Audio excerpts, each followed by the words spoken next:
Afrique.com, c'est un quotidien panafricain en ligne qui existe depuis 2000, donc ça fait 11 ans cette année qu'on est sur le web.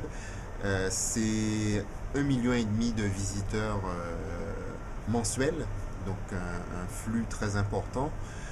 On a choisi l'Afrique parce qu'au départ, on trouvait que l'information sur le web était très pauvre, en particulier au début des années 2000, et on a pensé que Internet était une excellente alternative pour permettre à un maximum de citoyens africains d'être informés, et d'être informés aussi différemment, puisque Afrique.com est un média indépendant qui vit de la publicité et non des subsides des États.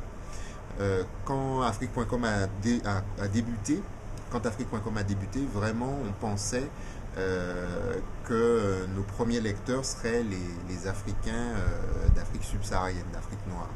Et on s'est rendu compte assez vite que près de la moitié de nos lecteurs étaient quand même en Occident.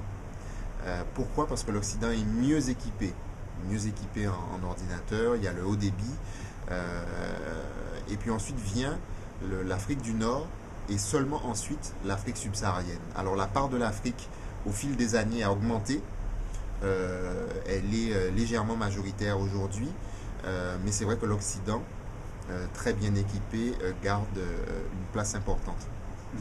Donc on a un site amiral, afrique.com, qui s'occupe de l'actualité quotidienne en Afrique et générale. Mais on a aussi des sites connexes comme Afrique Beauté, dédiés à la beauté des femmes. Elles en sont très friandes. Afrique.com, depuis 2 ans et demi, existe aussi en langue anglaise, afriquenews.com. Et donc là, c'est l'actualité du continent et de la diaspora, mais en langue anglaise, avec une équipe anglophone. Cette équipe est réduite dans notre siège à Paris, mais elle a un réseau de correspondants dans l'Afrique anglophone et aux États-Unis, en Angleterre. Afrique.com en anglais aussi a un réseau, en français a aussi un réseau de correspondants qui nous permet d'être à jour quotidiennement. On a également Afrique Eco, un site réservé à l'économie. On a aussi en prévision, il est en train de se construire, Afrique TV. Donc Afrique TV, c'est un site spécialisé dans les images, puisqu'on craignait de se ringardiser, de n'être plus à la page, puisque de plus en plus les internautes recherchent des vidéos et on avait du mal à satisfaire cette demande. Donc là, nous avons créé un réseau de correspondants vidéo sur le continent africain dans 12 pays qui font remonter des images. Alors, on a une partie de ces images qui est déjà arrivée, mais le lancement officiel du site n'a pas encore lieu. Il devrait avoir lieu dans les mois qui viennent, on espère dans 2-3 mois. Et pour être viable, le projet, c'est de vendre une partie de ces images aux télévisions qui auraient les moyens de nous les acheter. Alors, pour les fans de football, j'allais les oublier.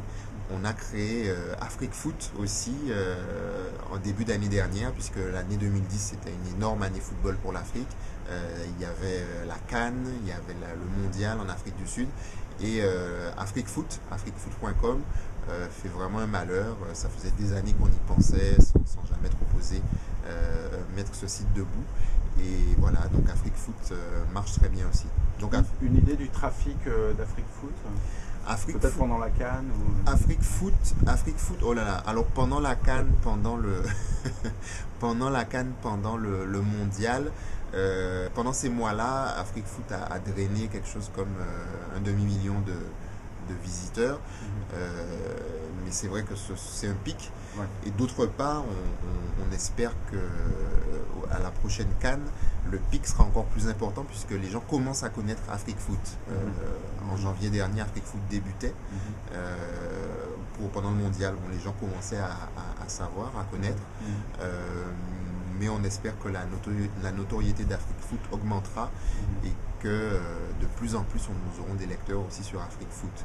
Donc, et puis il y a d'autres projets dans les cartons, puisqu'Afrique.com est en plein développement, en dépit puis de difficultés comme tous les médias à trouver de la pub, puisque on est indépendant. La crise a été assez sévère en 2009, mais 2010 et 2011 semblent nous être beaucoup plus favorables.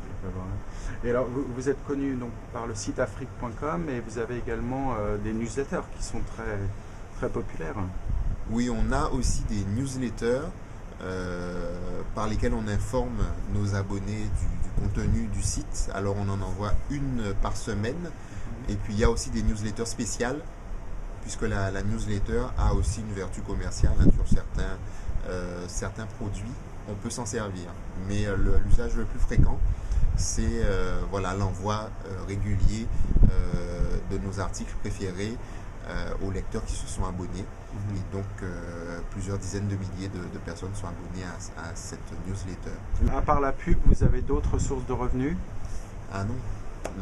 À part la pub, on n'a pas d'autres sources de revenus. Comme je le disais tout à l'heure, on n'a pas de reportage payé par des États, comme ça peut se faire fréquemment. D'accord. Donc la pub est vraiment notre source de revenus. Donc la publicité, ça se décline sous forme de bannières, Google Ads et puis des publi-reportages, c'est ça? Non, on n'a pas de publi-reportage. Mais vous pouvez en offrir ou... On y pense. Ouais. On y pense. On a souvent été réticents au publi-reportage. D'accord. Mais on y pense. Puisque beaucoup de journaux le font. Ça rentre dans votre ligne éditoriale. La question pour nous, c'est comment il faut que le lecteur distingue le contenu journalistique classique du publi-reportage. Ouais. Donc on y pense, mais pour l'instant on ne fait pas de publi-reportage. Très bien, merci beaucoup Franck.